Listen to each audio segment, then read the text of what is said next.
नमस्कार, SPD news में आपका स्वागत है। पेश है 5 अप्रैल शनिवार दोपहर 3:15 बजे राजस्थान की 15 बड़ी खबरें। सबसे पहले एक नजर डालते हैं आज की हेडलाइंस पर। राजस्थान में नवंबर 2025 में होंगे नगर निकाय चुनाव। अब जयपुर ग्रामीण ईस्ट और जयपुर ग्रामीण वेस्ट होंगे कांग्रेस के जिले। भाजपा के नए राष्ट्रीय अध्यक्ष के लिए वसुंधरा सहित कई दावेदार। पीएम मोदी का श्रीलंका में तोपों की सलामी से स्वागत। अब राजस्थान के स्कूलों में लेक्चरर नहीं बनेंगे उपाचार्य। और अब खबरें विस्तार से सुनिए। राजस्थान में one state one election model को लागू करने की दिशा में राज्य सरकार ने तैयारियां तेज कर दी है। यूडीएच मंत्री झावर सिंह खर्रा ने बताया कि प्रदेश के सभी नगर निकायों के चुनाव नवंबर 2025 में एक साथ कराने की योजना बनाई गई है। मंत्री ने कहा कि यह प्रक्रिया पूरी तरह कानूनी, संविधान सम्मत और जनहितैषी है। सरकार का उद्देश्य है कि अलग अलग चुनावों के बजाय एक साथ चुनाव करवाकर प्रशासनिक व्यय की बचत और जन भागीदारी में वृद्धि हो सके। मंत्री खर्रा ने बताया कि फिलहाल वार्ड परिसीमन का कार्य चल रहा है और नगर निकायों की सीमा विस्तार की प्रक्रिया पूरी हो चुकी है। राजस्थान कांग्रेस के अब संगठन के हिसाब से 50 जिले हो जाएंगे। कांग्रेस हाईकमान ने 50 जिलों के गठन की मंजूरी दे दी है। भीलवाड़ा में अब शहर और देहात 2 जिलों अध्यक्ष होंगे। नीम का थाना संगठन के हिसाब से नया जिला होगा। वहीं जयपुर ग्रामीण को विभाजित किया गया है। अब जयपुर ग्रामीण ईस्ट और जयपुर ग्रामीण वेस्ट कांग्रेस के जिले होंगे। पहले राजस्थान कांग्रेस के 40 जिला अध्यक्ष थे। जोधपुर में अब वापस पहले की तरह शहर और देहात जिला अध्यक्ष होंगे। पहले जोधपुर में 3 जिले थे, जिसमें जोधपुर देहात, जोधपुर नॉर्थ और दक्षिण नॉर्थ और दक्षिण को मर्ज करके अब वापस जोधपुर शहर मिला दिया गया है। भारतीय जनता पार्टी को इसी महीने नया राष्ट्रीय अध्यक्ष मिलने वाला है। नए राष्ट्रीय अध्यक्ष के चुनाव की प्रक्रिया संसद सत्र समाप्त होते ही तेजी पकड़ने लगी है। खबरों की माने तो बीजेपी को संभवतः अप्रैल के तीसरे सप्ताह नया राष्ट्रीय अध्यक्ष मिल जाएगा। इस पद के लिए राजस्थान की पूर्व मुख्यमंत्री वसुंधरा राजे सहित भाजपा के कई दिग्गज नेताओं के नाम मंथन किया जा रहा है। खबरों के अनुसार भाजपा के नए राष्ट्रीय अध्यक्ष के लिए मध्य प्रदेश के पूर्व सीएम और मोदी सरकार में मंत्री शिवराज सिंह चौहान, सुनील बंसल, धर्मेंद्र प्रधान, मनोहर लाल खट्टर, वसुंधरा राजे, भूपेंद्र यादव सहित कई नेता दौड़ में हैं। प्रधानमंत्री नरेंद्र मोदी श्रीलंका के 3 दिन के दौरे पर हैं। पीएम मोदी श्रीलंकाई राष्ट्रपति अनुरा कुमारा दिसानाके के बीच द्विपक्षीय बातचीत शुरू हो गई है। इस मौके पर भारतीय विदेश मंत्री एस जयशंकर और राष्ट्रीय सुरक्षा सलाहकार अजीत डोभाल भी मौजूद हैं।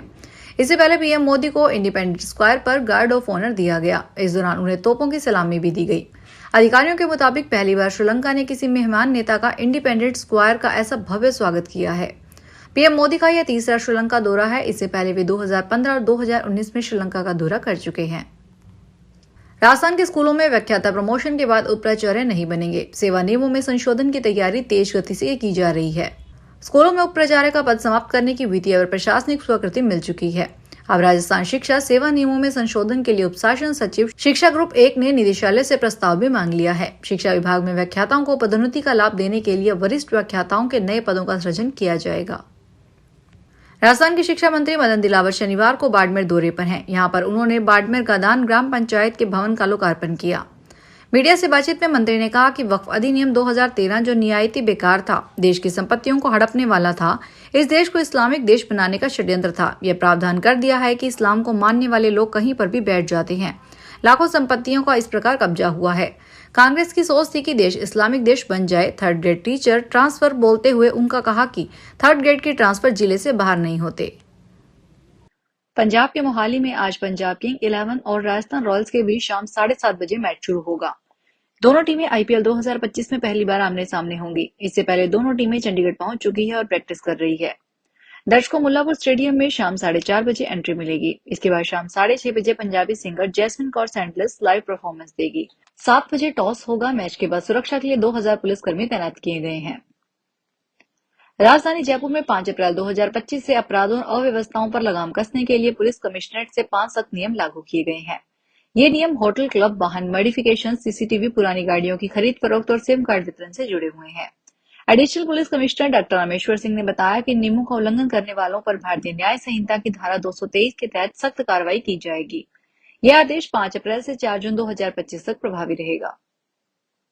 देश में भले ही चुनाव नहीं है, लेकिन भाजपा घर घर तक पहुंचकर लोगों से संपर्क करने की तैयारी में है। विश्व की सबसे बड़ी राजनीतिक पार्टी के कार्यकर्ता पार्टी की स्थापना दिवस के मौके पर घर घर पहुंचकर जनसंपर्क करेंगे और पार्टी का झंडा लगाएंगे।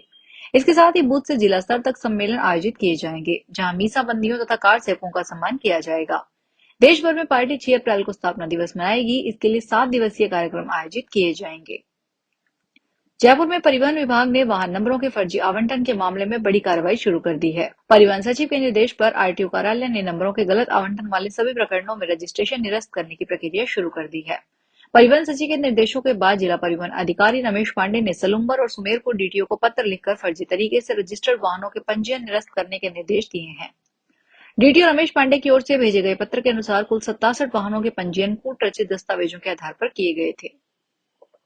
कर्नाटक में एक वैन ने खड़े ट्रक से टकराने से 5 लोगों की मौत हो गई और 10 लोग घायल हो गए। पुलिस के अनुसार मृतकों की पहचान बागलकोट जिले के निवासियों के रूप में हुई है। घायलों को अस्पताल में भर्ती करवाया गया है। इससे पहले एक अन्य दुर्घटना में बेंगलुरु मैसूर एक्सप्रेस वे पर एक बस ने कार को पीछे से टक्कर मार दी थी। इससे एक ही परिवार के 4 सदस्यों की मौत हो गई थी।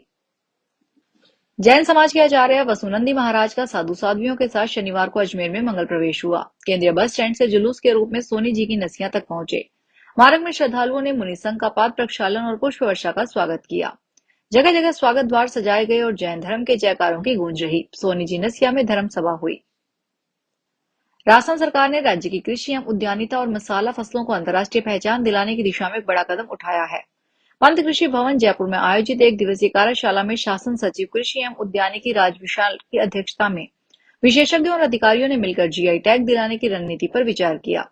कार्यशाला में यह निर्णय लिया गया कि एक जिला एक उत्पाद योजना और पंच गौरव में शामिल विशिष्ट फसलों को जीआई टैग दिलाने के लिए एक उच्च स्तरीय अंतर विभागीय समिति का गठन किया जाएगा, जो चयन और प्रक्रिया को आगे बढ़ाएगी। दौसा के शालावास स्थित विशिष्ट केंद्रीय जेल सवालों के घेरे में है, जहां स्याजा कैदी 2 बार मुख्यमंत्री भजन लाल शर्मा को जान से मारने की धमकी दे चुके हैं। इसके बाद एडीजी जेल रुपिंदर सिंह ने पिछले दिनों जेल का दौरा कर सघन सर्च अभियान चलवाया था। इसके बाद अब फिर से जेल में मोबाइल बरामद हुआ है। यहाँ बीती रात तलाशी में फिर एक मोबाइल मिला है। इस संबंध में जेल प्रशासन ने पावरदा थाने में रिपोर्ट दर्ज करवाई है। पुलिस मामले की जांच में जुटी है।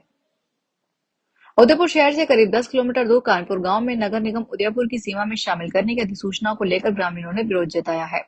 गांव वालों ने कह दिया है कि यह आदेश वापस लिया जाए। इसके साथ ही सोमवार को इस विरोध में कानपुर के बाजार और गांव को बंद रखने का निर्णय लिया गया है। साथ ही चेतावनी दी गई है कि मांगे नहीं मानी तो ग्रामीण सीएम से मिलने जयपुर मिलने जाएंगे। शुक्रवार देर रात को गांव के मुख्य चौक पर हुई सर्व समाज की बैठक में निर्णय किया गया।